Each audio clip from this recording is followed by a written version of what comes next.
आरोप पे आरोप लग रहे हैं, क्या आप पहले बोलना चाहेंगे? ये आरोप गलत है। ये एक ट्विटर और सोशल मीडिया के माध्यम से लगाया जा रहा है। अगर ये आरोपों में अगर थोड़ा सा भी सच होता तो माननीय मंत्री जी जो एक काफी एक स्पोक्समैन है, उनके काफी कोई उनको संविधान के बारे में थोड़ा बहुत तो पता होगा, ज्यादा नहीं पर थोड़ा बहुत तो पता होगा, तो वो कोर्ट में जाइए, इतने पुख्ता सबूतें हैं उनके पास। Please go to the court, talk there with your evidences, you get letters. आज एक लेटर पोस्ट किया गया था जिसके ऊपर कोई भी नाम नहीं है। उनको इतना सा नहीं पता where there is no complainant there can be no complaint. आपको पता होना चाहिए कि where there is no complainant there is no complaint. एक अननोन अज्ञात लेटर को there is no approval in law. तो आप अगर ट्विटर को कोर्ट समझते हैं तो आपकी पर्सनल इशू है। आपके रिसर्च टीम को पकड़िए, लेकर जाइए, उठाइए और जाके कोर्ट में फाइल कीजिए आपके एविडेंस।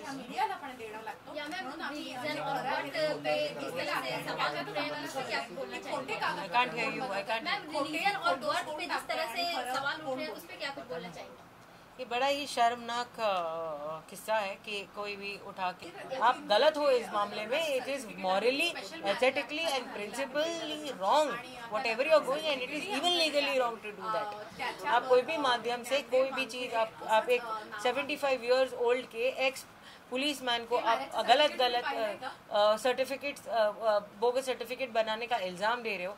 आप एक ऑनेस्ट ऑफिसर को सिर्फ ड्रग्स पकड़ने का काम कर रहा है, उसके ऊपर आपने इतने बुरे इल्जाम लगाए, जिसने अपनी जान पर खेलकर डोंगरी में जिनके ऊपर इतनी सारी आफतें आई थी, जिन्होंने अपनी जान को रिस्क पे रखकर जो बच्चा जो ये रैकेट काम करते हैं, तो आपने उसको नहीं देखा और आपने ये सब चीजें। Why is this divorce 1 to 1? अगर आप सीक्वेंस देखोगे तो पहले मेरा नाम लिया गया विटनेस के साथ, फिर सेकंड आपने मेरा नाम, फिर मैं आई पिक्चर में, आपने मेरे न्यूज चैनल्स में मेरे जो स्टेटमेंट्स गए, फिर उन्होंने मेरे ऊपर ज्यादा ध्यान दिया, फिर मेरे दुबई और मालदीव्स के फोटो जो उनको पता भी नहीं है कि मेरी भाभी और मैं उनकी फैमिली मेरे भाई मेरे साथ थे, उनको ये पता भी नहीं है और मैं अकेली गई थी, उन्हें ये बात का पता नहीं है। प्रोटोकॉल लेवल होता है, पासपोर्ट चेक कीजिए, आप वेरिफिकेशन चेक कीजिए, आपको बात पता होना चाहिए। तो बेसिकली आपको कुछ भी मालूम नहीं है और आप इल्जाम पे इल्जाम लगा रहे हो। फिर थर्ड आपने मेरे डैडी के ऊपर इल्जाम लगाया, दैट्स द सीक्वेंस।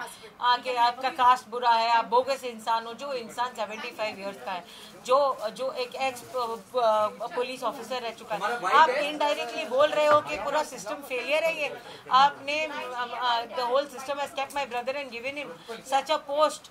आपने पूरे सिस्टम को फेलियर करार दिया है कि फेलियर क्या आप सर्टिफिकेट चेक नहीं कर पाए, उनका नाम डिफरेंट है। आप सिस्टम फेलियर प्रूफ करना चाहते हो इसके माध्यम से। आप बोलना चाहते हो कि सब होगा सब मैं ही सही, आप ये बोलना चाहते हो, आप पूरे सिस्टम को फेल बताना चाहते हो।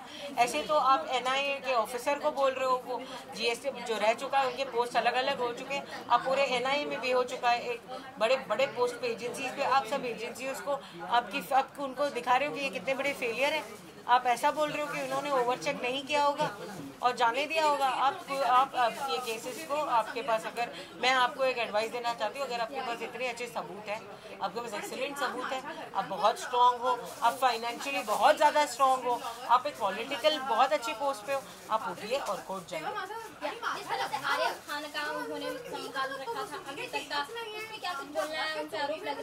Right now I came to know with my lawyers that there was a affidavit filed by the advocate of Aryan Khan, that he has Mr. Sameer Wankhede has no involvement in that, and that is a good news for our lawyers. But the thing is that it's sub judice और मुझे उसमें no comments है। ये case मेरे हाथ में नहीं होता तो definitely I would have given a statement.